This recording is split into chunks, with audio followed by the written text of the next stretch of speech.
अभी जो हम लोग टॉपिक डिस्कस करें, इस टॉपिक का नाम है ओवर सब्सक्रिप्शन। ये ओवर सब्सक्रिप्शन होता क्या है? आप कोई प्रोडक्ट ख़रीदने गए, जितना का प्रोडक्ट है अगर आपको उससे ज़्यादा देना पड़ा उस पर गलती से, दिस कॉल्ड ओवर सब्सक्रिप्शन। जैसे कोई पेन ख़रीदने गए, पेन का दाम 10 रुपया था, आग बका के आप दे दिए 15 रुपया, तो आप ज़्यादा पैसा दिए। जो ज़्यादा पैसा दिए है यही कहलाता है ओवर सब्सक्रिप्शन, है ना। लेकिन याद रखिए ओवर सब्सक्रिप्शन जड्जिस कैसे करना पड़ता है, मैथ कैसे बनाते हैं। एक कंपनी इशू कर रहा है 1.5 लाख शेयर ऑफ ₹10 ईच, है ना। 3 रुपये एप्लीकेशन, 3 रुपये अलॉटमेंट, 2 रुपया फर्स्ट कॉल, 2 रुपये फाइनल कॉल, है ना। तो ये तो नॉर्मल दिया है, पर एप्लीकेशन रिसीव हो गया 1,60,000। कॉमन सेंस वाली बात है, अगर MRP 1.5 लाख था तो एप्लीकेशन 1,60,000 रिसीव हो ही नहीं सकता, इम्पॉसिबल है। लेकिन रिसीव हुआ है। अब कंपनी डायरेक्टर लोग क्या मीटिंग किया, क्योंकि ज़्यादा पैसा मिल गया था, और 10,000 को बोला रिटर्न कर देने। क्या कर देने? रिटर्न। जो 10,000 रुपये एक्स्ट्रा आया था उसको रिटर्न करने। क्वेश्चन ये बोल रहा है, अब हम 100 क्वेश्चन को सॉल्व करते हैं। क्वेश्चन नंबर 23, एक कंपनी इशू किया था, ठीक है, सारा एंट्री इशू से हुआ। सिर्फ एप्लीकेशन में क्या हुआ, गलती से पैसा ज़्यादा मिल गया, तो एप्लीकेशन में गलती से ज़्यादा कर दिए 1,60,000 से, इसीलिए पैसा भी ज़्यादा दिख रहा है। एप्लीकेशन का पहला एंट्री नॉर्मल, दूसरा एंट्री भी नॉर्मल, लेकिन हम जितना भी पैसा ज़्यादा ले ले, हम बिल कभी ज़्यादा का बना के नहीं देंगे, वरना कस्टमर कुछ नहीं करेगा, जाके सिंपल सा बात ये करेगा, मेरा कंपनी को ऊपर केस कर देगा, बोलेगा कि ये MRP से भी ज़्यादा पैसा ले रहे हैं, है ना।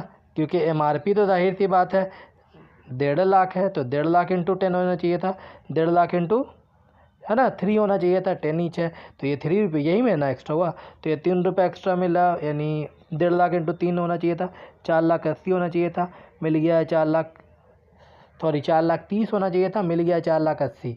तो जो एक्स्ट्रा पैसा था रिफंड करने बोलेगा तो बैंक के नाम पे लिख देंगे। कितना रिटर्न करने बोला था? 10,000, इसलिए 10,000 इंटू 3। कोई दिक्कत? फिर से एक बार देख लो, इशू हुआ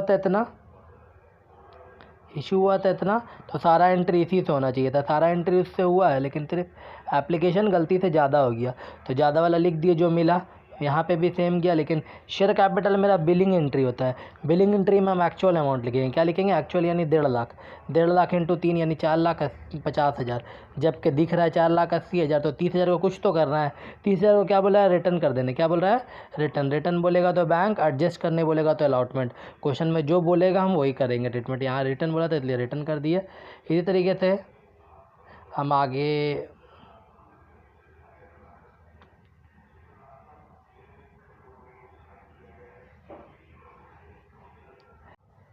हम लोग क्वेश्चन नंबर डिस्कस कर रहे हैं। क्वेश्चन नंबर 24, सेम चीज़ है इसमें भी।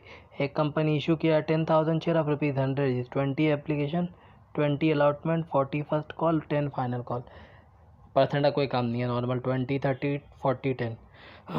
पर एक मसला यहाँ पे भी है, एप्लीकेशन रिसीव हो गया 12,000। क्यों?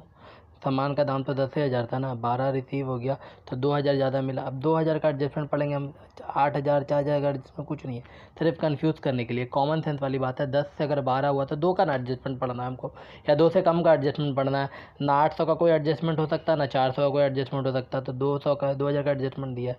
तो अगर एडजस्टमेंट क्या बोल रहा है, एक सेकेंड, 2,000 का एडजस्टमेंट बोल रहा है excess money adjust on allotment. क्या कर देने बोला है? अलॉटमेंट में एडजस्ट कर देने बोल रहा है। चलिए एडजस्ट अलॉटमेंट में एडजस्ट कर देंगे। अच्छा, उसके साथ ही साथ कॉल इन एरर भी है इसमें 600, हम वर्किंग में बनाना भूल गए, 600 आप लिख लेना। फाइनल कॉल में 600 शेयर एरर है ना। चलिए अब हम आते हैं कुछ सॉल्व में। एप्लीकेशन रिसीव होना चाहिए था 10,000 से, क्योंकि इशू 10,000 था, सब एंट्री 10,000 से हुआ है। सिर्फ अलॉटमेंट 12,000 से हुआ, क्योंकि क्वेश्चन ने बोला है, इसलिए अलॉटमेंट का पैसा सॉरी एप्लीकेशन 12,000 में हुआ, इसलिए एप्लीकेशन का पैसा भाग गया। रियल एंट्री होना चाहिए था 10,000 इंटू 20, यानी 2 लाख होना चाहिए था। एक्स्ट्रा पैसा को एडजस्ट ऑन अलॉटमेंट बोला था, इसलिए अलॉटमेंट में ही एडजस्ट कर दिए। यहाँ वर्किंग में तुम साइड में लिख भी सकती है 2,000 इंटू एप्लीकेशन कितना था 20 ना, 2,000 इंटू 20 आता है 40,000, देखो ये वाला, है ना। 2,000 इंटू 20, क्योंकि 2,000 से एक्स्ट्रा था ना, और इंटू एप्लीकेशन कितना 20 था, इसीलिए 20,000। कोई दिक्कत? इसके अलावा अब हम जाहिर सी बात है जब अलॉटमेंट का एंट्री करने जाएंगे, अलॉटमेंट का एंट्री कितना था, 3 लाख का, 3 लाख में अगर हम 40 पहले से दे चुके तो दोबारा थोड़ी दे देंगे, फिर अलॉटमेंट में पैसा कम कर दिए, 2,60,000 रिसीव हुआ। कितना रिसीव हुआ? 2,60,000, जबकि 3 लाख में से 3 लाख रिसीव होना चाहिए था, लेकिन 2,60,000 मिल रहा है, क्योंकि जाहिर सी बात है 40 तो हम पहले से दे चुके हैं ना, जो दे चुके थोड़ी देंगे। अच्छा, यहाँ कॉल इन एरर छोड़िए ना, यहाँ कॉल इन एरर लिख लोगे, लेस 600 इंटू 10 ईच है ना, यानी 6,000 रुपये माइनस कर लोगे उसमें से। 6,000 रुपये जब माइनस करोगे इससे तो मिलेगा 94,000। पहला एंट्री में 1 लाख, दूसरा एंट्री में 94, है ना। बाकी आप फटाक से इसको बनाइए, फिर हम आगे बता। अब हम लोग डिस्कस कर रहे हैं 25। एक कंपनी इशू कर रहा था, ऑथराइज़ कर रहा है 10,000, इशू कर रहा है 9,000, है ना। इशू कितना है? 9,000। अच्छा, एप्लीकेशन 3, अलॉटमेंट 4, फर्स्ट कॉल 1, तो 2 रुपये फाइनल कॉल बचा। फाइनल कॉल में ₹2 हो जाएगा। चलिए, इसके साथ ही साथ एप्लीकेशन रिसीव हो गया 18,000 शेयर में, 9 में 18 रिसीव हो, यानी जस्ट डबल। कंपनी सिर्फ 1,500 शेयर रिटर्न किया। रिटर्न कितना किया? 1,500 शेयर। बोल रहा है कब एंट्री बनाने, 9 में हमको 18 मिल गया एप्लीकेशन, 1,500 सिर्फ रिटर्न करने बोल रहा है। अब हम आते हैं क्वेश्चन में। गलती से मिल गया 18, यानी मिल गया 54,000 रुपये। सही है, 54 लिख दिए, 54 लिख दिए, वही 54 यहाँ आ गया। एक्चुअल में यहाँ मिलना चाहिए था 9,000। कितना मिलना चाहिए था? 9 × 3 यानी 27,000 रुपये मिलना चाहिए था। मिल गया 54,000, कोई दिक्कत नहीं, जो मिला उसको एडजस्ट करेंगे। कंपनी बोल रहा है सिर्फ 1,500 शेयर रिटर्न करने, तो 1,500 × 3 यानी 4,500 रिटर्न कर दिया, है ना। जब 4,500 रुपये रिटर्न कर दिया तो कॉमन सेंस वाली बात है, हमको मिला 18। हम एडजस्टमेंट कितना किए? 9,000 जो रखना था वो रखे और 1,500 रिटर्न कर दिया, यानी टोटल हम 10,500 रुपये का एडजस्टमेंट कर चुके हैं। 10,500 कैसे? 9 + 1,500, है ना। 9,000 रुपये रखना था रियल जो था, और रिटर्न कितना किए? 1,500, यानी 10,500 का एडजस्टमेंट कर चुके हैं। अभी ये बचा हुआ कितना है? 7,500। तो जाहिर सी बात 7,500 रुपये का कुछ तो एडजस्टमेंट होगा। याद रखना, जब रिटर्न हो जाएगा और रियल ख़त्म हो जाएगा, उसके बाद जो बचता है वो या तो अलॉटमेंट बचेगा, अलॉटमेंट रहता तो जो बच जाता है वो बैंक होता है, यानी यही दो होता है, या बैंक या अलॉटमेंट। तो जाहिर सी बात है एडजस्टमेंट पैसा नहीं हुआ है, 7,500 का पैसा बचा ही हुआ है, इसलिए हम 7,500 रुपये क्या कर दिया? एडजस्ट कर दिया। 7,500 हमेशा ईच एप्लीकेशन वाला लेंगे, भले अलॉटमेंट का नाम यूज़ करेंगे, लेकिन ये दोनों एंट्री एप्लीकेशन का ही है, इसलिए सारा ईच एप्लीकेशन का जाएगा 22,500। अब जाहिर सी बात है अलॉटमेंट में 36,000 रुपये देना चाहिए था, 22,500 पहले से दे चुके हैं, तो कितना देंगे? 13,500, 13,500। कोई डाउट? फटाक से बनाइए। हम लोग क्वेश्चन स्टार्ट कर रहे हैं। टॉपिक पहले तो ओवर सब्सक्रिप्शन बताएंगे आज, लेकिन ओवर सब्सक्रिप्शन तो हम कल भी उस दिन भी बताए थे, लेकिन ओवर सब्सक्रिप्शन का थोड़ा सा ट्रिकी पार्ट बता रहे हैं कि आज हमको प्रोरेटा करवाना है। ये थोड़ा डिफिकल्ट टॉपिक है बाबू, है ना, इसलिए शॉर्टकट कोई मारिएगा नहीं, आराम से समझिएगा। डाउट्स होगा, लेकिन एग्ज़ाम में यही टॉपिक देगा भाई, याद रखिएगा। आप बाकी प्रैक्टिस आपका क्लियर कर सकता है डाउट्स को। चलिए, पहला चीज़,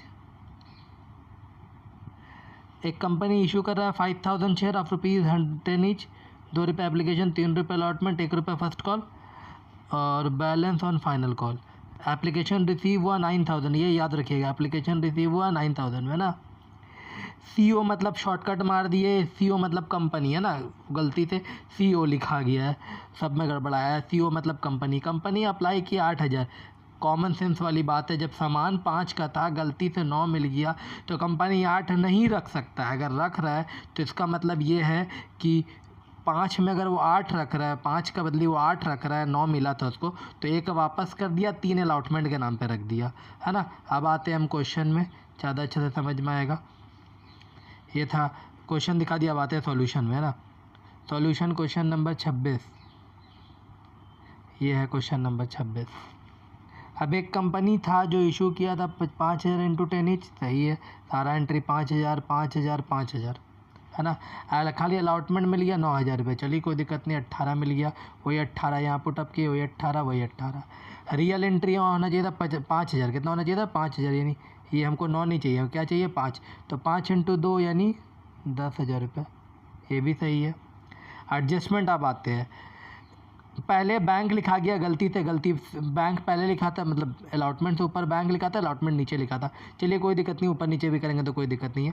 पहला चीज़, कंपनी अप्लाई कर रहा था 8,000, क्वेश्चन में लिखा था company applied only 8,000 share. Company apply कितना कर रहा है? 8,000 शेयर। तो कंपनी अप्लाइड 8,000 कर रहा है तो जाहिर सी बात है कंपनी वापस कितना किया? 9,000 था कंपनी को मिला, कंपनी 8,000 रुपये एडजस्ट कर, मतलब अप्लाई कर रहा, अप्लाई मतलब रखना होता है ना, तो वापस कितना कर दिया? 1,000, वही बैंक में चला गया। 1 इंटू 2, 2,000 है ना। अच्छा, अब कॉमन सेंस वाली बात है कि बैंक भी आ गया, शेयर कैपिटल भी आ गया, इन दोनों का शेयर को प्लस कर दिया। 5 + 1 कितना होता है? 6, टोटल था 9। अभी भी एडजस्टमेंट कितना का बाकी है? 3 का, वो 3 अलॉटमेंट में चला जाएगा। ये देखो यहाँ लिखा है भी है वर्किंग में, आपको वर्किंग दिखाया है कि 3,000 इंटू 2 कहाँ से आया? 6,000। अब जाहिर सी बात है 6,000 पहले से मिल चुका, दोबारा थोड़ी 6 देंगे, 15 में से 6 दे चुके, इसलिए 9,000 9,000 दिए। फटाक से इसको कंप्लीट करिए आगे।